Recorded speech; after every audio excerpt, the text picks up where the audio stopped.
قدرمانو دوستانو السلام علیکم. زه غوټه یم. هر کله مو کوم چې د ډیجیټل چین پروګرام ګورئ. د 2024 کال د جنوري 20 نیټه د چین او افغانستان ترمنځ د رسمي اړیکو د ټینګېدو له نهه شپېتمې کاریزې سره برابره ده. چین او افغانستان یو د بل ښه او دودیز ګاونډي هیوادونه دي او له اوږدې مودې راهیسې یې خپلمنځي باور او ملاتړ ټینګ او متقابل درناوی زیات شوی دی. په تیر 2023 کال کې د چین او افغانستان ترمنځ د یادونې وړ چارې او شیبې کومې دي؟ زه به یې په نننۍ پروګرام کې د ګڼو شمېرو له مخې در سره شریکې کړم. د 19مې دورې آسیایي لوبې د 2023 کال د سپتمبر له 23مې نیټې څخه د اکتوبر تر 8مې نیټې پورې د چین په هنګجو ښار کې ترسره شوي. افغانستان هم دغو لوبو ته خپل ملي هیات لیږلی و چې پیمانه یې بېساري وه او 133 افغان لوبغاړو پکې ګډون کړی و. افغان لوبغاړو په یادو لوبو کې یو نیکرایي میدال او 4 میسي میدالونه وګټل او د لوبو د میدالونو په لیست کې یې 28 مقام خپل کړ.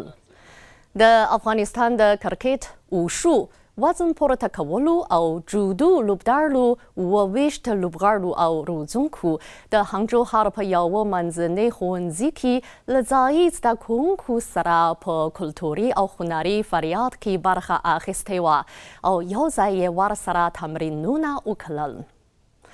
همدا د څېړۍ له ډګره بهر د دواړو هیوادونو د خلکو د تګ راتګ یوه ښه نمونه ده. د همدې کال د اکتوبر په پیل کې د افغانستان په هرات ولایت کې څو سختې زلزلې وشوې چې له امله یې ځایي خلکو ته د سر او مال سخت زیانونه واوښتل.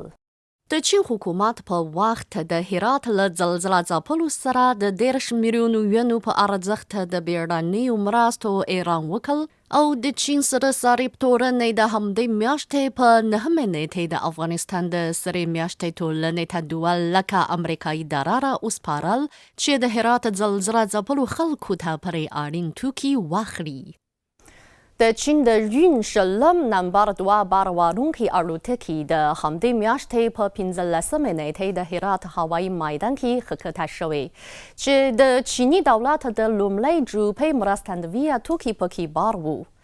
په دغو الوتکو کې د چین د سره صلیب ټولنې د 15 لکو ینو په ارزښت مرستندویه مالونه هم بار وو او په ورته وخت کې په افغانستان کې چیني اوسیدونکو او تصادیو هم د هرات د زلزله ځپلو لپاره څه باندې 1 میلیون او 3 لکه افغاني مرستندویه پیسې برابرې کړې وي. د یادونې ده چې افغان جلغوزي په 2021 کال کې د چین د وارداتو څلورم نړیوال نندارتون کې نندارې ته وړاندې شوي وو او د همدغه نندارتون د یو فعالیت په 2 ساعته خپرونه کې 26 ټنه افغان جلغوزي وپلورل شول چې اوس یې چیني بازار ته لاره موندلې ده. دا د دواړو هیوادونو ترمنځ د تجارت یوه نمونه ده. د چین د وارداتو 6م نړیوال نندارتون د 2023 کال په نومبر کې په شانګهای ښار کې ترسره شو. د چین لومړي وزیر لی چیانګ د یاد نندارتون پرانیستونکو مراسمو ته د وینا په ترڅ کې د یوه افغان ځوان کیسه یاده کړه چې نوموړي په لومړي نندارتون کې د 2000 غړیو فرمایش ترلاسه کړی و. د پاملرنې وړ ځای دا دی چې په 6م نندارتون کې د کندهار 200 کیلوګرامه انار هم په لومړي ځل نندارې ته وړاندې شوي وو او چیني بازار ته د کندهاري انارو د ننوتلو لپاره یې ښه زمینه برابره کړې ده. یادې چارې او شمیرې ښیي چې چین او افغانستان په تیر 2023 کال کې د اقتصاد او سوداګرۍ، امنیت، بشري کلتور او سپورت په برخو کې مؤثرې همکارۍ کړي او په نوې زمانه کې یې دوه اړخیز تګ راتګ نوې پاڼه پرانیستلې ده. زه غواړم د نننۍ پروګرام په پای کې د افغانستان د مشهور شاعر درویش دوراني یو بیت تکرار کړم او د دواړو هیوادونو د اړیکو ژور پیغام پکې وړاندې کړم. که زړونه سره یو کړو او لاسونه سره ورکړو دا کاڼي به لا لوله شي او دا بوټي به لونګ شي.